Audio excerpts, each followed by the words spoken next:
एक सियार के आतंक से पूरा गांव परेशान था। सियार बहुत ही चतुर था।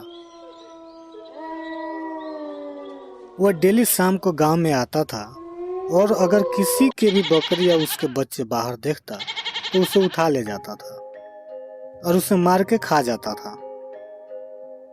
लोग इस डर से शाम होते ही अपने बकरियों को घर में बांध देते थे। तभी अगर वह किसी के घर के दरवाजा खुला देखता तो उसमें घुस के बकरी को उठा ले जाता था। गांव वालों की चिंता बढ़ती जा रही थी। अब गांव वालों ने सोचा कि क्यों न कुत्तों को पाला जाए जिससे सियार डर से गांव में न आए। तब सब ने कुत्ते को अपने द्वार पे पहरा करने के लिए लगा दिए। जब सियार रात को आता तो सब कुत्ते भौंकने लगते। इससे लोग लाठी लेकर बाहर आ जाते थे।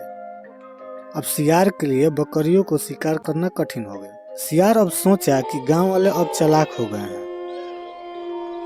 वह जंगल लौट रहा था कि उसने देखा कि एक मरा हुआ हाथी पड़ा है। वह खुशी से उछलने लगा। उसको बहुत भूख लगी थी क्योंकि कई दिनों से शिकार नहीं कर पाया था। उसने हाथी के मृत शरीर पर दांत गड़ाया और चमड़ी मोटी होने की वजह से वह हाथी को चीरने में नाकाम रहा।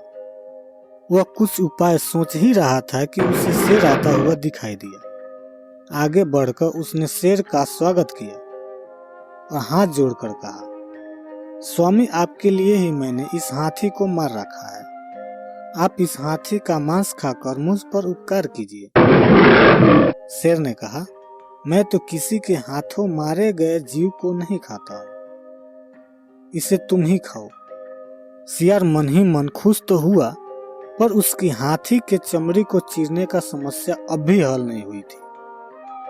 थोड़ी देर में उस तरफ एक बाघ आ निकला। बाघ ने मरे हाथी को देखकर अपने होठ पर जीभ फिराई। सियार ने उसकी मनसा भांपते हुए कहा, मामा, आप इस मृत्यु के मुंह में कैसे आ गए? शेर ने इसे मारा है और मुझे इसकी रखवाली करने के लिए कह गया है। एक बार किसी बाघ ने शिकार को जूठा कर दिया था। तब से आज तक शेर बाघ जाति से नफरत करने लगे हैं। आज तो हाथी को खाने वाले बाघ को वह जरूर मार गिराएंगे। यह सुनते ही बाघ वहां से भाग खड़ा हुआ। पर तभी एक भेड़िया आता हुआ दिखाई दिया। सियार ने सोचा, भेड़ियों के दांत तेज होते हैं, कुछ ऐसा करो कि यह हाथी की चमड़ी फाड़ दे और मांस भी न खाए।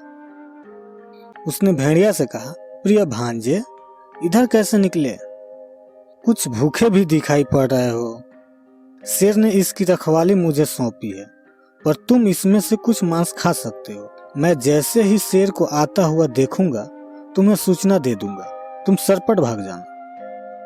पहले तो भेड़िया ने डर से मांस खाने से मना कर दिया, पर सियार का विश्वास दिलाने पर राजी हो गया।